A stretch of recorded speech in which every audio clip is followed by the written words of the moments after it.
Look at your room for a second. A dusty guitar in the corner, a half-built website, unused baking tools, a sudden urge to learn jujitsu. Now be honest, how many dreams are sitting unfinished around you?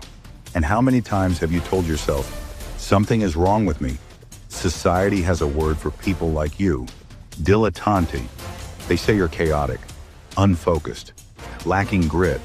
They say pick one lane, stick to one thing, specialize or fail. And every time you switch interests, you feel a very specific kind of shame, like you're broken, like you're an imposter. But what if I told you, this isn't a defect, it's an adaptation? You know the phrase, a jack of all trades, master of none. You probably used it to destroy your own confidence, but you're forgetting the rest of the quote. The full version is, a jack of all trades is a master of none, but oftentimes better than a master of one. And psychology now agrees. You are not failing to specialize. You are unconsciously building something rare, a cognitive architecture called the M-shaped mind. While the world tells you to focus, your brain is preparing you for a future where hyper-specialization is actually a liability. Before I explain why, tell me in the comments, what city are you watching from right now? The big lie, kind versus wicked environments. To understand your anxiety, we have to look at the lie you were sold. For the last century, the world was a kind environment. Like golf, the rules never changed. Practice the same swing for 10,000 hours, you win. Depth was everything. But you don't live in a kind environment, you live in a wicked environment. The rules change every year. Industries die overnight, skills expire, and your brain knows this, instinctively. That's why one year you're obsessed with electrical wiring, HVAC systems. The next year, yoga, heavy lifting, DJing rave music. To outsiders, this looks like chaos. They call you strange, unfocused, immature. But what you're actually doing is gathering data from multiple worlds. Psychology calls this far transfer. Specialists use near transfer. They solve the same problems with the same tools in the same domain. You do something different. You take a concept from one field and apply it to a completely unrelated one. Think about this.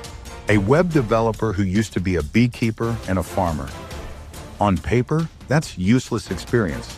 In reality, they understand systems, growth cycles, ecosystems. They don't write code, they cultivate it. That is far transfer. That is innovation. You feel like an imposter because you're not the best at any one thing, but you're measuring yourself with the wrong ruler. Your value is not in your depth, it's in your synthesis. Burnout and comparison, emotional peak. Now here's the painful part. You look at people your age, senior vice presidents, lead engineers, founders, and you feel like you're still at the starting line because you keep switching tracks. This happens because you misunderstand the geometry of your own potential. M-shaped explanation. You are not T-shaped, one shallow base, one deep specialty. You are M-shaped, multiple pillars of depth connected by curiosity. But here is the trap. You cannot build all pillars at the same time. If you try to, learn data science, write a novel, start a business, all in the same month, you collapse. The people who succeed with this mind practice something called serial mastery. They live in seasons. Your 20s might be music, art, exploration. Your 30s, programming, stability, income. You didn't quit art, you finished that season. I read about a 53-year-old who finally understood this. He stopped trying to choose between art and programming. Programming paid the bills. Music, philosophy, game design, lived on nights and weekends.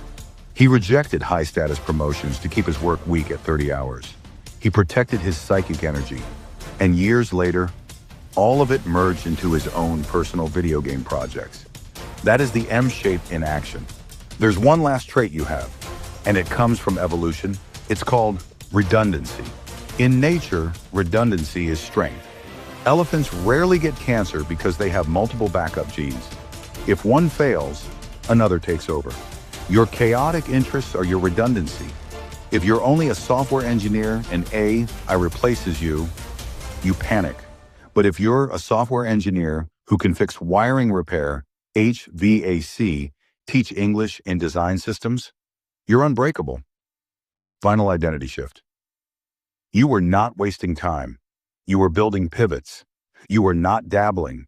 You were training adaptability. Those half-finished hobbies, they weren't failures. They were semesters in the university of your own making. You were never meant to be just one thing. You were built to be the bridge between worlds that others can't even see. If this video finally explained your entire life in one concept, drop a heart in the comments. And if you want the deep research on how to structure your seasons, subscribe and check out the newsletter community linked in the description. Time to rise.